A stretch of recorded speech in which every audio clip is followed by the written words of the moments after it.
আমি আবু বকর আপনার রাসূল পাকের কদম ছাড়া আমার জীবনটা আর কিছু চাই না। যতদিন তোমার দুনিয়াতে থাকি আমি যেন রাসূল পাকের কদমে থাকতে পারি। এই জন্য আল্লাহ রাব্বুল আলামিন আল্লাহ পাক এই দোয়া কবুল করে আবু বকর সিদ্দিক আকবরকে আল্লাহ রাব্বুল আলামিন হিজরতের সাথী বানাই দিয়েছে, মক্কার সাথী বানাই দিয়েছে, মদিনার সাথী বানিয়ে দিয়েছে। জীবনের শেষ মুহূর্ত আল্লাহ রাব্বুল আলামিন আল্লাহর হাবিবের রওজা শরীফের সাথীও বানায়া দিয়েছে। কথা বলেন ঠিক কি না? যারা আশিকে রাসূল যদি তাদের গোলামি করা যায়, আপনার ভয় দুনিয়াতে নাই, আপনার ভয় মরণে নাই, আপনার ভয় কবরে নাই, আপনার ভয় মিজানে নাই, আপনার ভয় পুলসিরাতে নাই, আপনার ভয় হাসরে নাই। কারণ হচ্ছেন যারা আশিকে রাসূল তারা কাল হাসরের মাঠে জান্নাতের ভিতরে জান্নাতের নেতৃত্ব দান করবে। আপনি জান্নাতে নেতৃত্ব দান করার মতন জান্নাতে নেতৃত্ব দেওয়ার মতন লোকদের আপনি গোলামি করেছেন, আপনিও জান্নাতি। জোরে কোন সুবহানাল্লাহ। আল্লাহর পিছনে পুরো এক ওয়াক্ত নামাজ পড়ার জন্য আবু বকর যখন দাঁড়িয়ে গেল, আবু বকর দাঁড়ানোর সাথে সাথে আল্লাহর নবী নূরের জবান দিয়া নূরের কণ্ঠে মুহাব্বতের কণ্ঠে যখন কোরআনুল কারীম তেলাওয়াত শুরু করলো, মনে হচ্ছে যেন বেহেশতি তেলাওয়াতগুলো মসজিদে নববীর ভিতরে রাসূলুল্লাহর জবান থেকে আসতেছে। একবার জোলা বলা যাবে নি মারহাবা।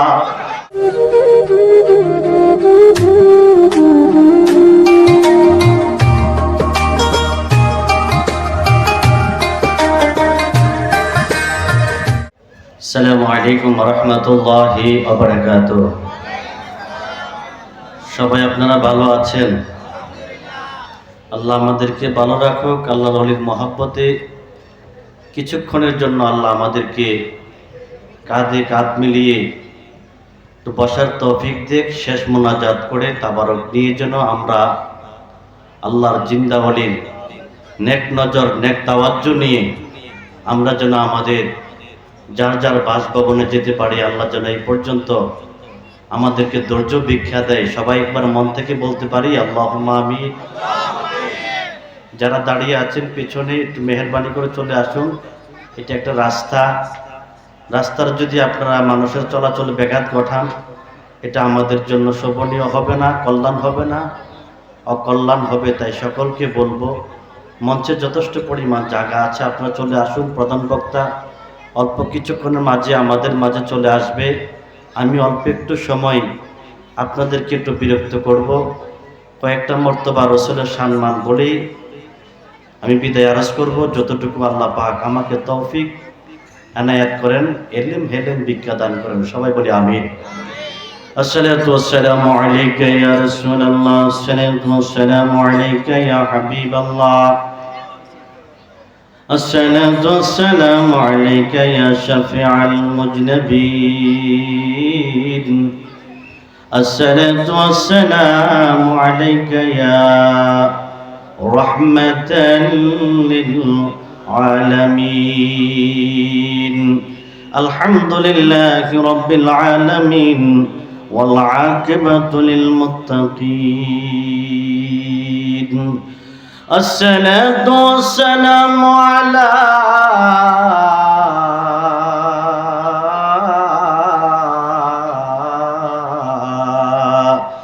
من كان نبيا وآدم بين الماء والطين. فقد قال الله تعالى وتبارك في كلامه المجيد وفي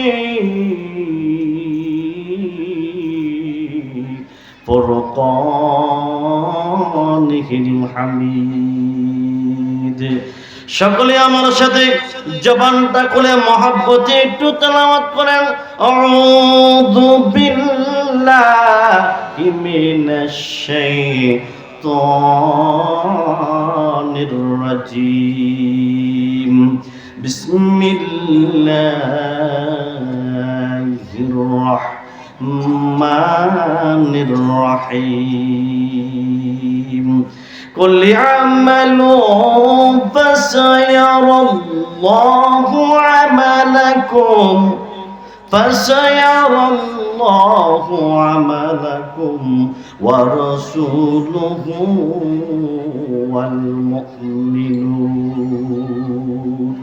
صدق الله العظيم وصدق رسوله النبي الحبيب الكريم ونحن على ذلك من الشاهدين والشاكرين والحمد لله رب العالمين दर्द दिल की ना सुनाते हे आशिके कमीना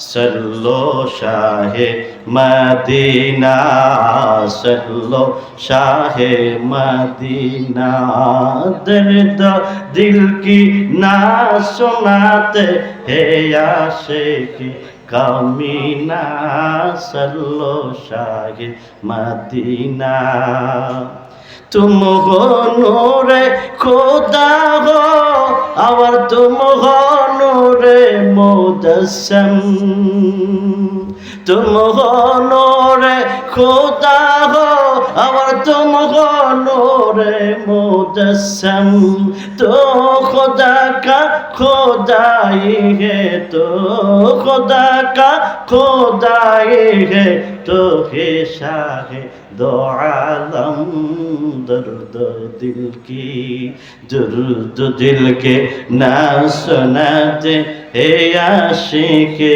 कमीना सल्लो शाहे मदीना सल्लो शाहे मदीना अल्लाहुम्मा सल्ली अला सय्यिदना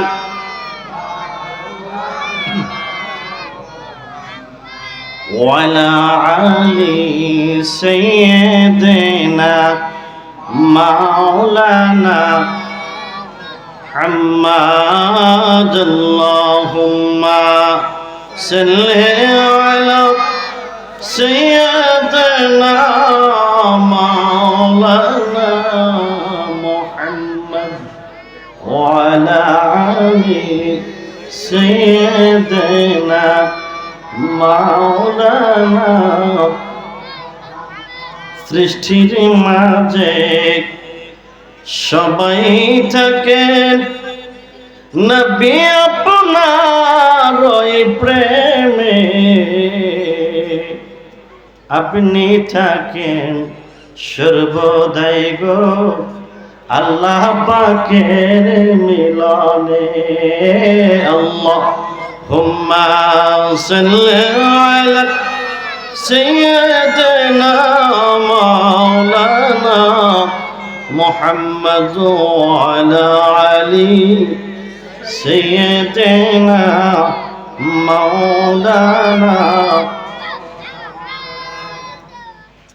معزز محترم हजरत शाह सूफी फकीर हसन अली ফকির হাসান আলী নকশবন্দি মুজাদ্দিদ রহমতুল্লাহ আলাইহি স্মরণে ৭৭তম উরুস শরীফের আজকের প্রধান অতিথি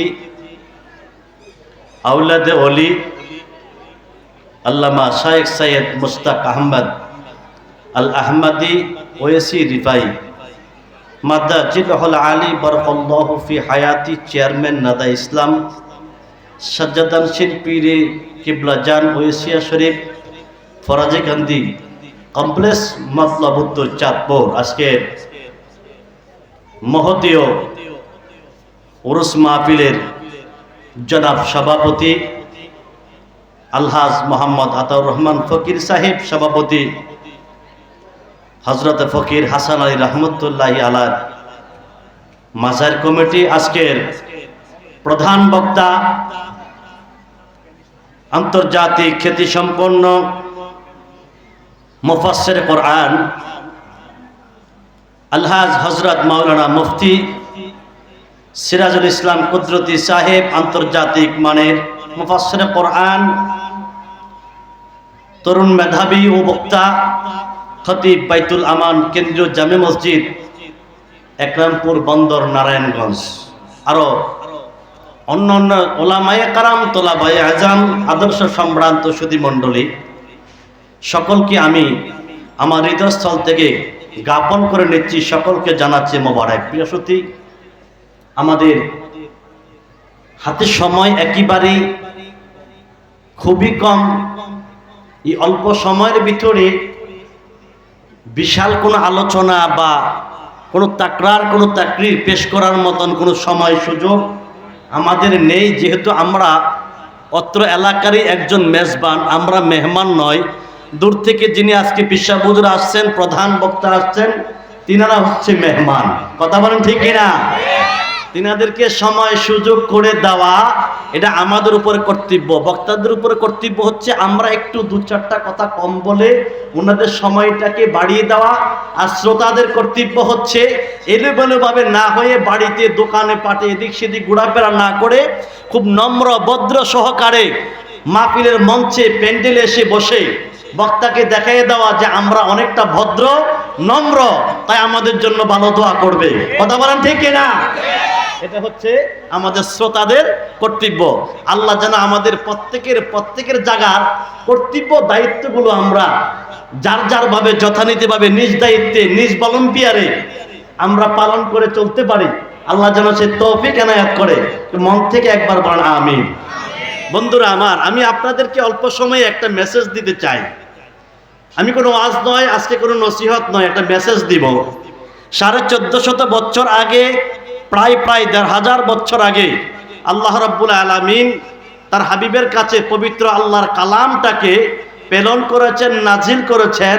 এটা হচ্ছে কুল কায়নাত, সর্বকালের সর্বযুগের সর্বশ্রেষ্ঠ বাণী, সর্বশ্রেষ্ঠ কিতাব, সেটা হচ্ছে আল কোরআন। কথা বলেন ঠিক কিনা? এটা হচ্ছে রাসূল পাক সাল্লাল্লাহু আলাইহি সাল্লাম শান মানুর পক্ষে যে আল্লাহ রাব্বুল আলামিন দলিল পেশ করেছেন, সেটা হচ্ছে কোরআন। এই পবিত্র কোরআনুল কারীমের সূরা তওবার থেকে আমি 105 নম্বরের আয়াতের কারিমা থেকে একটু তেলাওয়াত করেছি। তার এই আয়াতের পক্ষ থেকে আমি 1500 বছর আগের আয়াত, 1500 বছর আগের আয়াতের সুন্দর একটি মেসেজ আমি আপনাদেরকে শোনাতে চাই। আপনারা কি শুনতে চান? সবাই শুনতে চান?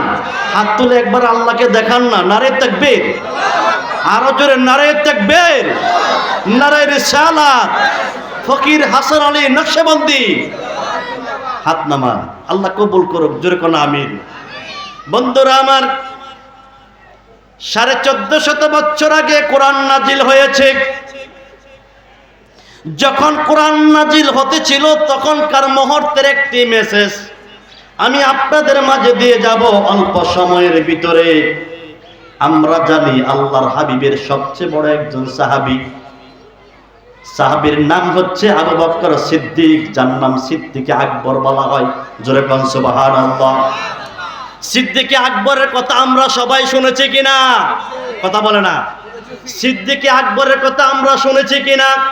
সবচেয়ে বড় সত্যবাদী পৃথিবীতে যত মানুষ এসেছে আর যত মানুষ আসবে, যত সত্যবাদী হবে, সকল সত্যবাদীর সেরা সত্যবাদী, শ্রেষ্ঠ সত্যবাদী যিনি, তিনি হচ্ছেন আল্লাহর হাবিবের কলিজার টুকরা সাহাবী, সবচেয়ে বড় সাহাবী, যিনি ইসলামের প্রথম খলিফা। তার নাম হচ্ছে হযরত আবু বকর সিদ্দিক, যাকে বলা হয় সিদ্দিকে আকবর। জোরে বলেন সুবহানাল্লাহ। সিদ্দিকে আকবর বলে, আমি যেদিন থেকে ঈমান এনেছি, কলমা পড়েছি, ঈমান যেদিন থেকে এনেছি, কলমা যেদিন থেকে পড়েছি, আমি আল্লাহর কাছে হাত তুলে ফরিয়াদ করেছি, আল্লাহ, দুনিয়ার কোনো রঙ্গমঞ্চ, দুনিয়ার কোনো বাদশাহী আমি চাই না, দুনিয়ার কোনো ক্ষমতা, কোনো কোটিপতি, কোনো ভ্যাকেন্সি আমার দরকার নাই। একমাত্র আমি আবু বকর আপনার রাসূল পাকের কদম ছাড়া আমার জীবনটা আর কিছু চাই না। যতদিন তোমার দুনিয়াতে থাকি আমি যেন রাসূল পাকের কদমে থাকতে পারি। এই জন্য আল্লাহ রাব্বুল আলামিন, আল্লাহ পাক এই দোয়া কবুল করে আবু বকর সিদ্দিকে আকবরকে আল্লাহ রাব্বুল আলামিন হিজরতের সাথী বানিয়ে দিয়েছে, মক্কার সাথী বানিয়ে দিয়েছে, মদিনার সাথী বানিয়ে দিয়েছে। জীবনের শেষ মুহূর্ত আল্লাহ রাব্বুল আলামিন আল্লাহর হাবিবের রওজা শরীফের সাথীও বানায়া দিয়েছে। কথা বলেন ঠিক কিনা?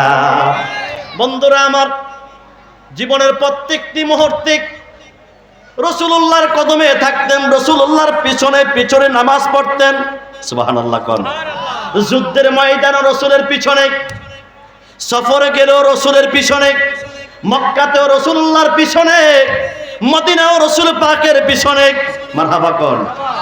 আর আমরা রাসূলের কথা বললে, রাসূলের মহব্বতের কথা বললে, ইশকে মহব্বতের কথা বললে, ইশকে রাসূলের কথা বললে, হুব্বে রাসূলের কথা বললে, একদল মুসলমান আছে এজিদি মুসলমান তাদেরকে অ্যাঙ্কার করে বন্ড বলে বেদাতি বলে। কথা বলেন ঠিক কিনা?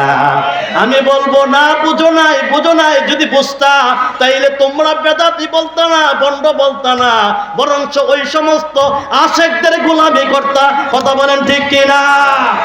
বলে হুজুর আমরা মানুষের গোলামি করব কেন? আমরা তো আল্লাহর গোলাম। আমি বলবো না তোমরা আল্লাহর গোলাম না। তোমরা যাকে মন প্রাণ দিয়ে ভালোবাসবে, যাকে ভালোবাসবে, যার অনুগত্য করবে, তোমরা তারই গোলাম হবে। জোরে কোন সুবহানাল্লাহ। আল্লাহ কয় জগতের মানুষ, ও জগতের মানুষ, তোমরা যদি গোলামি করো তাইলে আমার হাবিবুল্লাহর গোলামিটা তোমরা করো। জোরে বলেন সুবহানাল্লাহ।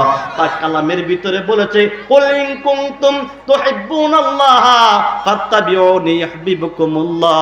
তোমরা সবচেয়ে বেশি আমার রাসূলকে বাসো, সবচেয়ে বেশি মহব্বত আমার রাসূলুল্লাহকে করো, সবচেয়ে বেশি মহাব্বত, সবচেয়ে বেশি মায়া আমার রাসূলুল্লাহকে করো, তাইলে আমি আল্লাহকে করা হবে।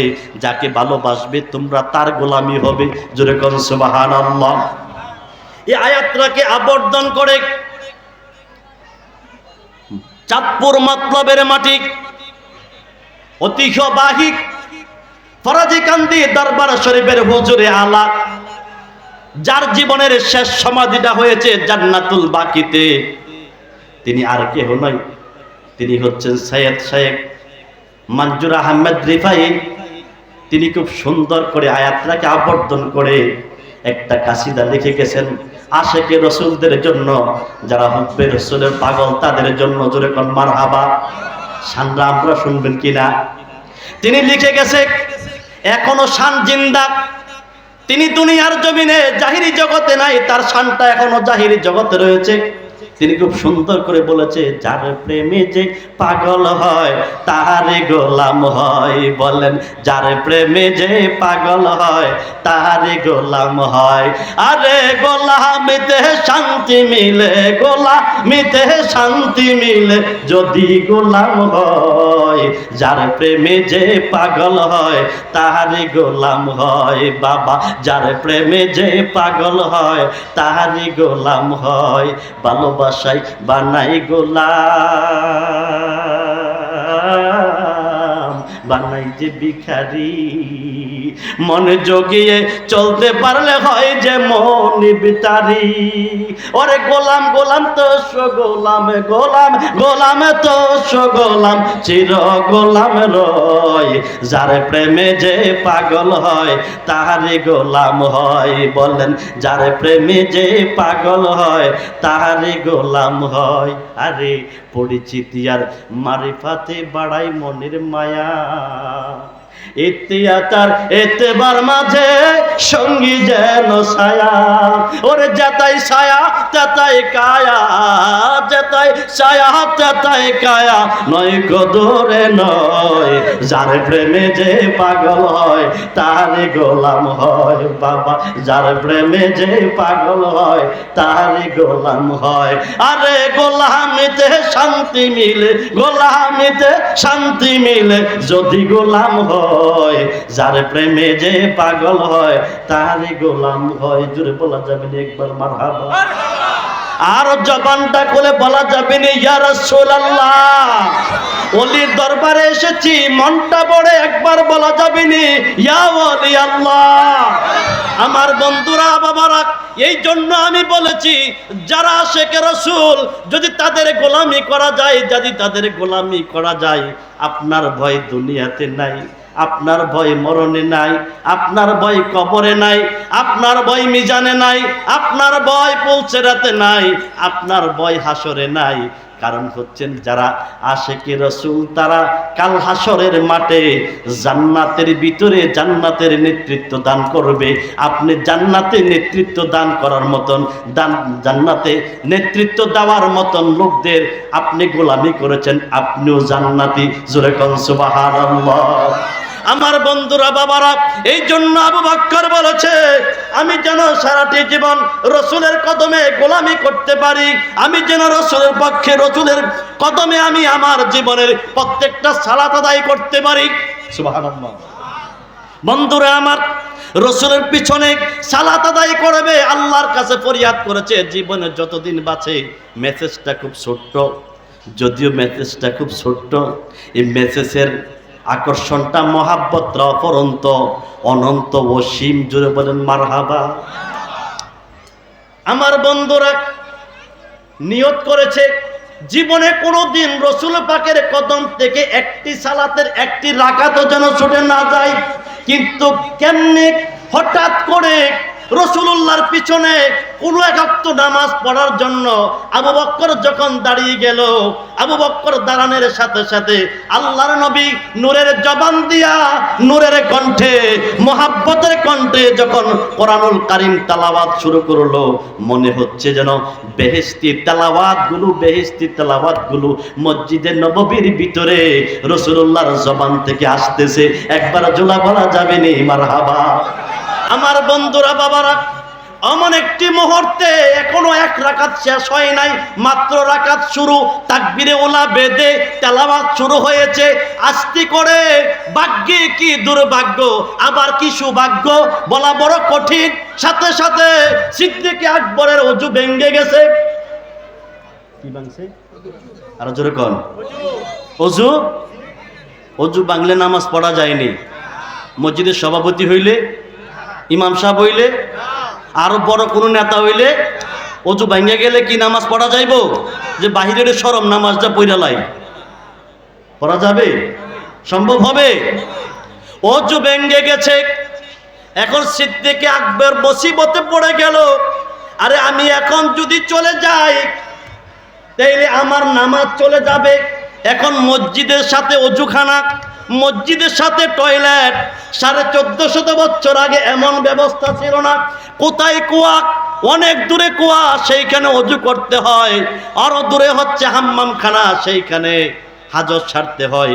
অনেক দূর দূরান্তে আবু বকর পেরেশানি পড়ে গেছে, শরীর ঘামিয়ে গেছে, চোখের পানিগুলো বের হয়ে গেছে, শরীর ঘাম দিয়েছে। আহা, কি হলো, কি হলো, কি অন্যায় করলাম, ওযু ভেঙে গেল। আমার রসুলের কদম থেকে আমার নামাজ ছুটে যাচ্ছে, আমার নামাজ ছুটে যাচ্ছে, কি উপায় হবে? এক কান দিয়ে চিন্তা করেছে, আরেক কান দিয়ে বলছে যদি আমি চিন্তাই করতে থাকি তাইলে আমার আরো নামাজ ছাড়তে হবে। কথা বলে না বন্ধুরা আমার। এমন একটি মুহূর্তে হযরত আবু বকর সামনের কাতার থেকে রসুল পাকের পিছনের কাতার থেকে আরো যাইতে যাইতে পিছনের দিকে যাচ্ছে, আর মনে মনে কান্না করছে, কত দূরে জানি পানি, কত দূরে জানি পানি, পানি পাই কিনা। মসজিদের দরজা থেকে, নববীর দরজা থেকে যখন বের হয়ে গেল, বের হয়ে দেখতেছে চেহারা সুন্দর, নূরের চেহারা, মাথায় পাগড়ি, গায়ে পাঞ্জাবি, খুব সুন্দর চেহারা, নূরের সুরাত, সুন্দর দাড়িগুলো, কিছু দাড়ি যেন পাকা, কিছু দাড়ি যেন কাঁচা, নূরে জলমল জলমল করছে।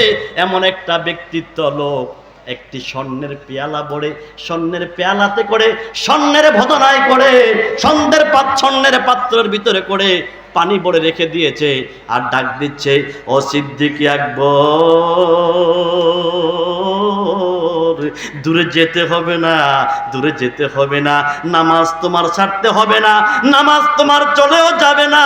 আমি তোমার জন্য পানি এনে মসজিদের দরজার, মসজিদে নববীর দরজার সম্মুখে আপনার খেদমতে দাঁড়িয়ে আছি। জোরে বলা যাবে না মারহাবা। বন্ধুরা আমার, আবু বকর সিদ্দিক ডাক দিয়া কয়, কে আপনি? আমার জন্য পরে নিয়ে দাঁড়িয়ে আছেন নামাজ রেখে, পরিচয় দেওয়ার সময় নাই। পরিচয় যদি দিতে যায় আর পরিচয় যদি নিতে চাই, পরিচয় যদি দিতে চাই আর পরিচয় যদি নিতে চান, তাইলে নামাজ ছুটে যাবে। আপনি কি নামাজ ছাড়বেন না পরিচয় নিবেন? না, তোর পরিচয় থাক, আমার নামাজ আগে। জোরে কর মারহাবা। আবু বকর সিদ্দিক কয় নামাজ আগে, আর আমরা কই ব্যবসা আগে। কথা কোন ঠিক কিনা? এরপরও আমরা আশিকে রাসূল দাবি করি, আমরা অমুক তুমুক সুমুক। আরে বাবারে, উব্বা জুব্বা কুব্বা বইরা অহংকার কি? কথা কয় না? আরে মিয়া, আবু বকরের গোলামি, আবু বকর রাদিয়াল্লাহু তাআলা আনহুর মানুষের মতো মানুষের গোলামি করলেও তো জান্নাত অবিরাম আপনার দুনিয়াতে হয়ে যাবে। কথা বলা ঠিক কিনা? বন্ধুরা আমার, বলে সিদ্দিক আকবর বলে, আমার পরিচয় দেওয়া লাগবে না, নেওয়াও লাগবে না, তাড়াতাড়ি তুমি পানি দাও, আমি ওযু শেষ করি। পানি ঢালতে শুরু করেছে। অনেক ব্যাখ্যা, অনেক কথা, আমি মেসেজটা সংক্ষেপ করে আপনাদেরকে দিয়ে যাচ্ছি যাতে অল্প সময়ের ভিতরে শেষ করতে পারি। প্রায় সময় শেষ, প্রধান বক্তা চলে আসবে। যখন চলে আসবে মেসেজটা তখনই শেষ হবে। মারহাবা কর। প্রধান বক্তা যখন আসবে আজকের মেসেজ তখনই শেষ হবে, সমস্যা নাই। হায়াতে আল্লাহ বাঁচিয়ে রাখলে আরো বসবো, আরো মেসেজ পাবো আমরা। আল্লাহ যেন কবুল করে। মারহাবা কর। এরপরেও যদি আরো কোনো মেসেজ জানতে চান, আপনাদেরকে দাওয়াত করি তাৎখানা বাইতুল আমান জামে মসজিদে মাঝে মাঝে জুমা পড়তে যায়েন। আমি সকলের খেদমতে, এই গোলামে হব্বে রাসূল, একজন গোলামে রাসূল, পাক পাঞ্জাতনের একজন গোলাম। আমি মাঝে মাঝে রসুল পাকের সাহাবীদের, ওলি আল্লাহদের কিছু মেসেজ আমি আপনাদের মাঝে রাখতে চাই। আপনারা গেলে আমার দিতে ভালো লাগে। কথা কোন ঠিক কিনা? যদি খাওয়াইন না ভালো থাকে তো খাদেমে খাওয়াইতে ভালো লাগে, আর যদি খাওয়াইন না ভালো না হয় তো খাদেমে খাদেমদারি কইরা মজা পায় না। যদি খাওয়াইন না ভালো হয়, নারে তাকবীর, নারে রিসালাত, আরো জোরে নারে রিসালাত। প্রধান বক্তার আগমন। আরে বাবা, জবান খুলে খান না, প্রধান বক্তার আগমন। এই মাহফিলের পক্ষ থেকে, উর্স মাহফিলের পক্ষ থেকে হযরতে মাওলানা গাজী সিরাজুল ইসলাম কুদরতি সাহেব, হযরতে মাওলানা গাজী সিরাজুল ইসলাম কুদরতি সাহেব প্রধান বক্তা চলে এসেছে। মেসেজ শুরু করেছি, অর্ধপূর্তি মেসেজ রয়ে গেছে। যদি ইনশাআল্লাহ যদি কোনোদিন সুযোগ হয়, আবারও মেসেজের বাকি অংশটুকু আপনাদের মাঝে তুলে ধরবো। সিদ্দিক আকবর যদি আপনারা খেয়াল রাখতে পারেন, আর ওই পর্যন্ত আমাদের হায়াত যদি আল্লাহ দেয়, জোরে মন থেকে চিৎকার মেরে একবার বলে আল্লাহুম্মা আমিন। আর যদি আল্লাহুম্মা আমিন। ওয়া আখিরে দাওয়ানা ইল্লা বিল্লাহ।